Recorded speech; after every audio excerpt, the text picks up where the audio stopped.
अस्सलाम वालेकुम friends, welcome to classic entertainment channel. कैसे हैं आप सब? हम उम्मीद करते हैं कि आप सब खैरियत से होंगे और एंजॉय कर रहे होंगे अपने दिन को भरपूर तरीके से। और हम आज आपके लिए लेकर आ गए हैं सिलसिला novel O girl you are mine, जिसको आपके लिए तहरीर करी हैं सैयदा तहसीन। और इसकी आज हम लाए हैं आपके लिए एपिसोड 15।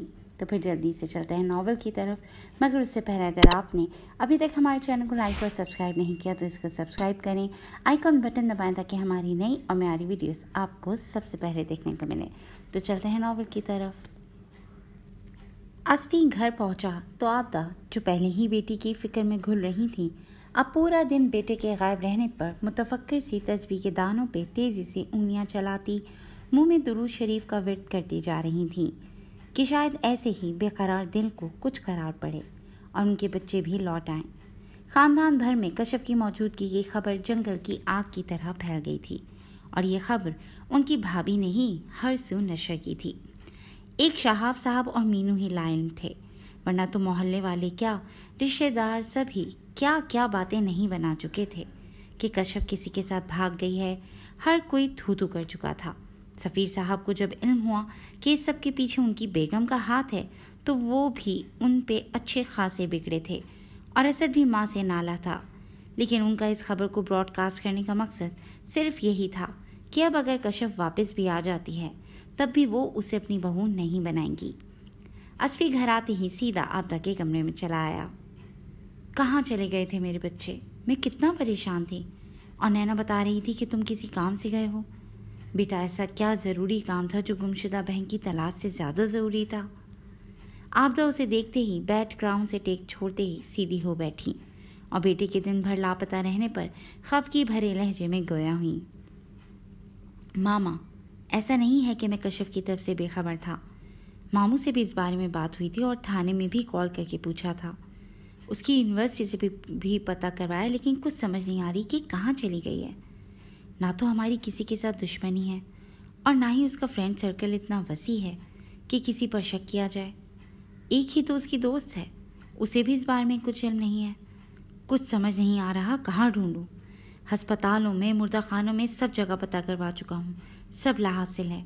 अब एक ही हल है कि उसकी तस्वीर के साथ उसकी गुमशुदगी की खबर अखबार और सोशल मीडिया पर दे दूँ। असफी माँ के पास बैठे हुए कशफ के मामले को डिस्कस कर रहा था जब नैना अंदर दाखिल हुई थी। खाना लगाऊं तुम्हारे लिए? सुबह भी वैसे ही चले गए थे, दिन को भी कुछ नहीं खाया होगा। नैना ने उसका थकान ज़दा चेहरा पड़ते हुए फिक्रमंदी से कहा। नहीं, मुझे भूख नहीं है। हाँ, मामा के लिए खाना ले आओ, उन्हें मैं खुद खिलाऊंगा। फिर जल्दी से सूप बना दो, थोड़ी देर तक निकलना है। असफी ने खाने से इनकार किया तो जवाबन वो आबदा का लिहाज करते हुए खामोश हो गई थी, वरना तो उसका सता हुआ चेहरा देखकर जी चाह रहा था कि उससे लड़े कि इन 2 दिनों में ही उसने अपना क्या हाल बना लिया था। लेकिन बात ही ऐसी थी, जाने वो कैसे बर्दाश्त किए हुए था। नैना वहीं खड़े खड़े उस पर निगाहें जमाए सोचों में गुम थी। जब असफी ने उसके जूं के तू खड़े रहने पर निगाह उठाए उसके चेहरे पर की तो उसे गुमसुम पाकर उसके चेहरे के सामने हाथ लहराते हुए उसे पुकारा। नैना। नैना यकलक चौंक गई थी। ठीक है, मैं अभी लाती हूँ। अपनी हरकत पर खजल सी होती बाहर की जानिब वो कदम बढ़ा गई थी। अब कहाँ जाना है? उसकी जाते ही आबदा फिर से असफी से सवाल करने लगी। आज सुबह रामीन का एक्सीडेंट हो गया था। मैं वहीं था और मैंने ही नैना को कुछ भी बताने से मना किया था कि आप परेशान हो जाएंगी, मैं खुद आकर बताऊंगा। और परेशानी वाली कोई बात नहीं है, 1-2 रोज तक वो घर आ जाएंगी। असफी ने माँ के हाथों को हाथों में लिए तहम्मुल से माँ को ये खबर सुनाई। या अल्लाह, खैर क्या हो गया मेरी बच्ची को? जाने किसकी नज़र लग गई हमारे घर और हमारी खुशियों को। आबदा तो ये खबर सुनते ही फिर से रोने लगी थी। मामा प्लीज़ संभाले खुद को, वो अब बेहतर हैं। चोटें आई हैं लेकिन खुदा का शुक्र है कि अब खतरे वाली कोई बात नहीं और कशफ का भी जल्द ही कोई सुराग मिल जाएगा। बस आप परेशान ना हो, वरना आपकी तबीयत फिर से बिगड़ जाएगी। असफी माँ को तसल्लियाँ दे रहा था कि इतने में सफ़ीर मामू और असद भी आ गए। उन्हें भी मीनू के बारे में पता चला तो असफी से नाराज़ हुए कि उसने उन्हें भी बेखबर रखा। वो तीनों कशफ के मामले पर भी डिस्कशन करते रहे। फिर असफी ने माँ को खुद ज़बरदस्ती खाना खिलाया और उन्हें सफ़ीर मामू और नैना के हवाले करते हुए वहाँ से उठाया। سفیر صاحب آبدہ اور اسد نے بھی ساتھ چلنے کے لیے کہا، لیکن اس سے منع کر دیا کہ وہ لوگ صبح چکر لگا لیں، ابھی آرام کریں۔ وہ اپنے کمرے میں آیا تھا کہ فریش ہو کر چینج کر کے ہی ہاسپٹل کے لیے نکلے گا۔ اصفی، یہ سب کیا ہے؟ حالت دیکھیے اپنا خیال نہیں رکھو گے تو پھپھو، مینو اور کشف کا خیال کیسے رکھو گے؟ نینا بھی اس کے پیچھے ہی چلی آئی تھی۔ وہ جو اس کے آنے سے قبل ہی شرٹ اتار کے صوفے پر پھینک چکا تھا اور اب وارڈروب سے اپنے لیے کپڑے نکالنے میں مصروف تھا، اپنے عقب سے آنے والی آواز پر بھی جو کا توں کھڑا رہا، جبکہ نینا بھی اسے اس حالت میں دیکھ کر رخ موڑے کھڑی اس سے اپنی ناراضگی کا اظہار کر رہی تھی۔ یہ کون سا طریقہ ہے کسی کے کمرے میں آنے کا؟ ہاں، بنا دستک دیے کیا ایک لڑکی کو ایسے ہی منہ اٹھا کر کسی غیر مرد کے بھی کمرے میں گھسنا زیب دیتا ہے؟ اصفی نے اس کی بات کا جواب دینے کی بجائے تپے ہوئے انداز میں سوال داغا۔ اب مجھے کیا پتا تھا کہ تم کمرے میں یوں گھوم رہے ہوگے؟ نینا نے خفگی بھرے لہجے میں جواب دیا۔ میرا کمرہ ہے، جیسے بھی گھومو، تمہیں اس سے سروکار نہیں ہونا چاہیے۔ تم اپنی غلطی کو تسلیم کرو اور اس بچپن سے نکل آؤ۔ اب آئندہ کے بعد یوں منہ اٹھا کر میرے پیچھے کمرے میں آئی نا تو مجھ سے برا کوئی نہیں ہوگا۔ جو بات ہے وہاں سب کے سامنے بھی ہو سکتی تھی۔ کیا ایسی کا حرکتیں کرنا ضروری ہے؟ اب تم بچی نہیں ہوگی کمرے میں جب جی چاہا منہ اٹھایا اور میرے پیچھے کمرے میں چل دی، اور ابھی بھی مجھے اس حالت میں دیکھنے کے باوجود تم یہاں ڈٹائی سے کھڑی ہو۔ اصفی انتہائی غصے میں اسے ڈانٹ پلاتا مڑا ہی تھا کہ دروازے میں کھڑی نینا پر نظر پڑی، جو رخ موڑے کھڑی تھی۔ سوری، میں بھول گئی تھی کہ اب میرا تم سے کوئی رشتہ نہیں رہا۔ وہ جو بے آواز آنسو بہا رہی تھی، سپاٹ سے انداز میں اپنی بات کہتی وہاں سے جا چکی تھی۔ اصفی کو اندازہ ہوا کہ اس نے اپنی ساری بھڑاس اور غصہ اس بیچاری پہ نکال دیا ہے۔ وہ پیشانی سہلاتے ہوئے واش روم کی جانب بڑھ گیا۔ فریش ہو کر اس نے بلیک کلر کا کرتا شلوار زیب تنگ کیا تھا اور بال بناتے ہی کچن کی طرف آ گیا، جہاں وہ سلیب سے لگ کر کھڑی تھی اور ابھی بھی آنسو بہا رہی تھی۔